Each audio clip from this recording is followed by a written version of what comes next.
उन्होंने निवेदन किया, महाराज अर्जी लगानी।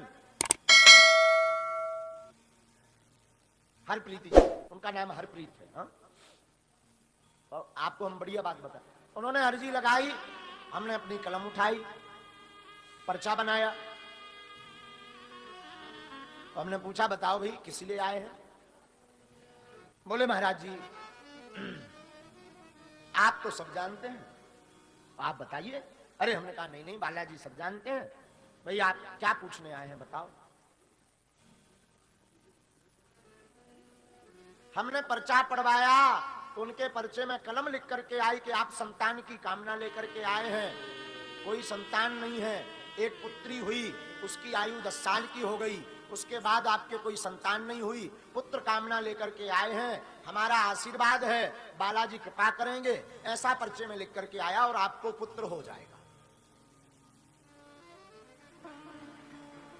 लोग जो 10-12 लोग बैठे थे वो भी खुश भये, उन्होंने भी ताली बजाई। लेकिन घटना क्या घटी कि वो हाथ जोड़कर खड़े नहीं भये, एकदम तबाक करके, जैसे गुस्सा में कोई होता ना आरोप लगाने वाला व्यक्ति, तो वो एकदम ऐसे खड़े भये, दोनों हाथ रख के ऐसी उंगली दिखा करके। आज भी हमें वो रिएक्शन ध्यान है उनका, वो कथा अगर सुन रहे होंगे बड़ी शर्मिंदगी महसूस, वर्तमान में तो कनाडा में है वो, तो वो ऐसी उंगली करके बता रहे थे, महाराज तुम नहीं जानते कुछ, पक्के ढोंगी हो। उनके बात हमें पसीना आ गया कि हे भगवान 4 साल हो गए अर्जी लगाऊ लगाऊ, आज का होगा, उल्टी कलम हो गई का। बोले महाराज आपने आशीर्वाद तो दे दिया कि जाओ पुत्र होगा, पर अब खाक पुत्र होगा। अभी 4 माह पहले हमने अपनी धर्म पत्नी का गर्भाशय का ऑपरेशन करवा दिया, कैंसर हो गया था।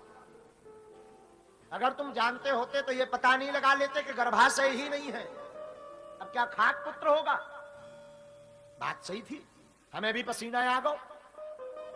हमने भी गुरुजी की तरफ देखी कि तुम जब इतना बता सकते तो जो ना बता देते। अपने गुरुजी की तरफ, दादा गुरुजी की तरफ देखी, मन ही मन कही तुमने फंसवा दो, आज नाक कटवा दी, हमारी कटी और तुम्हारी कटी। और जो आदमी 10-20 लोग तो बड़े वो होते, बड़े समय पक्षी होते, तो जो लोग मिल नहीं पा रहे थे वो भी तमक करके, अरे बोले देख बकड़े आई पोल, बा खुल गई पोल। बोले कहा, बोले ढोल कपोल खुल गई पोल। हमें बड़ा बुरा लगा, रोना आ गया। सत्य घटना है, बचपना था उस वक्त, हमारी आंखों में आंसू आ गए। हमने कहा हे गुरुदेव, गुरुजी से प्रार्थना की, आप अंतरंग मन में प्रेरणा देते हैं, बात तो करत नहीं, अगर बब्बाजू हमसे बात करत होते तो हम पकड़ के एक बार हलाउते जरूर, कैसो लबरो पर्चा कह बनवाऊ तो अपनी नाक कटवाऊ तो हमारी बेइज्जती करवाऊ। हमें बड़ा बुरा लगा, आंखों में आंसू आ गए। वो जाने लगे तो न जाने किसने ऐसी प्रेरणा दी, फिर गुरुजी ने भीतर प्रेरणा दी और हमने ऐसा हाथ ठोका तखत पर और हमने कह दिया जाओ, लिख दिया तो लिख दिया, गुरुजी ने चाहा तो कटने वाला नहीं। हाँ। लोगों को लगा कि भावावेश में कह दिया, झूठ कह दिया, पकड़े तो ये गई हैं, इन्होंने झूठ कह दिया तो अपनी अपनी बातें बनाते रह गए। लेकिन गुरुजी तो मुस्कुरा रहे थे, हम समझ गए इन्होंने कुछ लीला करनी है हमारे गुरुदेव को, क्योंकि हमारे गुरुदेव बड़े कौतुकी है। भैया घटना ये घटी कि हमें अब रातों भर नींद न आए, लगे हम माला जपने कि गुरुजी हमसे गलती का हो गई। आपने उसकी डिटेल बताई पर जो कहीं नहीं बताया हुआ कि गर्भाशय नहीं।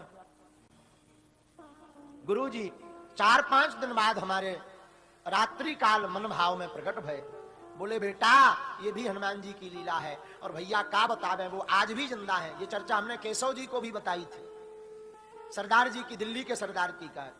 हाँ, आपको आज भी वो जिंदा है भैया। 4 महीने बाद सापत्नीक वो आश्रम आए और गांव के बाहर से दंड भरते हुए आए और आए और रोने लगे। तो हमने कहा सरदार जी भाई आप क्यों रो रहे हैं, कैसे आए, हमने तो आपको देखा है, आप पहले भी आए थे। अरे बोले महाराज अब हमारी भूल को क्षमा करो, हमसे बड़ा अपराध हो गया, हम समझ नहीं पाए, हमें मारो, हमें गाली बको, आप हमें खड़ाऊ मारो, अरे हमें मार भी डालो, तब भी ये अपराध हटने वाला नहीं। हमने कहा भला भैया हुआ क्या? बोले महाराज हम आश्चर्य में हैं, हमारी धर्मपत्नी गर्भवती हो गई। घटना ये घटी, 9 माह बाद उनके घर पर पुत्र प्रकट भया। वो बालक आज भी जिंदा है। मैक्स हॉस्पिटल के जिस डॉक्टर ने ऑपरेशन किया था, वो डॉक्टर साथ में बागेश्वर धाम आया और बोले महाराज ये कैसे संभव है। हमने कहा तुम डॉक्टर भाई साहब तुम बताओ, हम तो कछु नहीं जानता।